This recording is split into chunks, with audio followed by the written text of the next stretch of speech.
Olá, hoje é 3 de fevereiro, uma quarta-feira. E como sempre me lembro a vocês, foi numa quarta-feira que Deus criou o mundo. Por que vocês vão me perguntar? E eu respondo, porque quarta-feira é o dia que é exatamente o meio da semana. E é o dia que nós levantamos as nossas homenagens a Baco, ao grande Baco, e que desde o início da pandemia nós esquecemos dele. Ninguém mais levanta nada a Baco. Baco está completamente esquecido. Só quando sair a vacina é que creio que ainda teremos a volta do Baco. Mas assim mesmo, só o estado de São Paulo já fechou 50 mil bares e restaurantes desde o início desta pandemia. E hoje de manhã eu confesso para vocês que eu levei um bruta de um susto. Mas um bruta de um susto mesmo. Por quê? Porque, na verdade, nas mídias sociais todo mundo começou a mandar uma coisa muito curiosa e muito aterradora. Primeiro, que a presidente da Comissão de Justiça que o novo presidente da Câmara Federal escolheu é a Bia Kicis. É aquela que está sendo investigada pelo Supremo Tribunal Federal como uma das divulgadoras das fake news. A outra que foi um desespero, logo depois foi desmentido, é que aquela deputada Flor de Lis, se lembram aquela deputada Flor de Lis que tem 50 filhos e pegou uns 5 ou 6 que aí mandou matar o marido, né?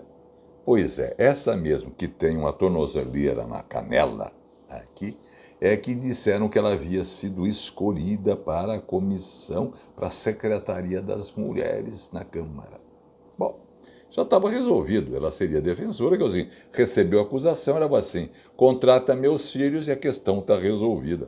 Uau! Depois foi desmentido, mas neste país do FEBEAPA, né, só a poesia pode nos salvar desta geleia e desta loucura geral. E hoje a nossa nau, em face dessa geleia geral, vai para Portugal no século XVIII, onde quando nasceu quem? Bocage, aquele grande poeta satírico. O nome todo de Bocage era Manuel Maria Barbosa Ledois de Bocage, que nasceu em Setúbal, que fica na frente de Lisboa, hoje tem aquela ponte que liga, em 15 de setembro de 1765, e morreu em Lisboa, que é vizinho, né? Naquela época não era tão fácil, era de barco, tinha que dar uma bruta de uma volta na embocadura do Tejo, em 21 de dezembro de 1805, com apenas 40 anos.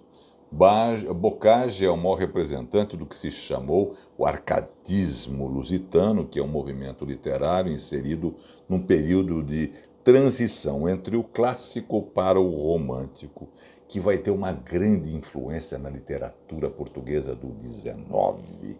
Para quem leu os grandes escritores portugueses vai lembrar do que eu estou dizendo. Bocage fez de tudo na vida. Entre outras coisas, foi marinheiro e numa viagem de quase ao volta ao mundo, ele acabou residindo por algumas semanas no Rio de Janeiro. De volta a Lisboa, ele escreveu a poesia Epístola a Marília, e essa epístola foi acusada pelo Estado português como sendo uma prova de ser um sujeito revolucionário, subversivo e contra a fé católica, porque afinal o Estado e a religião e a Igreja católicas eram um só, tanto em Portugal como no Brasil. Aliás, os padres, os bispos, todos eles eram pagos regiamente, até a proclamação da República aqui, pelo Estado brasileiro, como lá também. Eu vou ler para vocês Epístola a Marília, de Bocage. Pavorosa ilusão da eternidade, terror dos vivos, cárcere dos mortos, de almas vãs, sonho vão chamado inferno, sistema da política opressora, freio que a mão dos déspotas, dos bonzos, forjou para boçal credulidade, dogma funesto que o remorso arreigas nos ternos corações e paz lhe arrancas. Dogma funesto, detestável crença que envenenas delícias inocentes.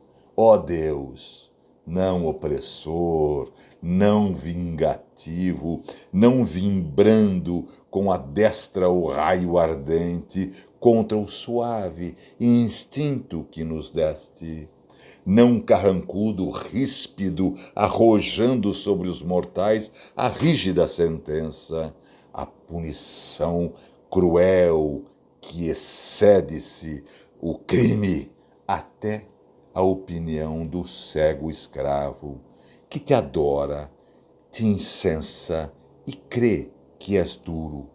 Monstros de vis paixões, danados peitos regidos pelo sôfrego interesse, alto, impassível, numen, te atribuem a cólera, a vingança, os vícios todos, negros enxames que lhe fervem a alma.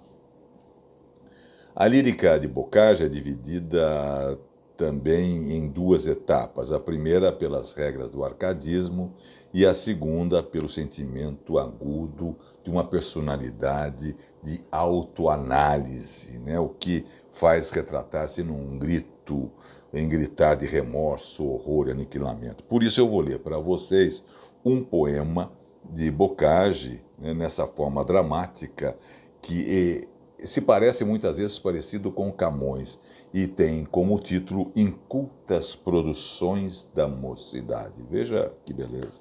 Incultas produções da mocidade, exponho a vossos olhos, ó leitores.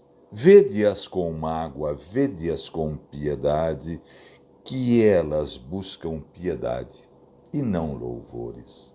Ponderai da fortuna a variedade, nos meus suspiros, lágrimas e amores. Notai dos males seus sentimentos a imensidade, a curta duração dos seus favores.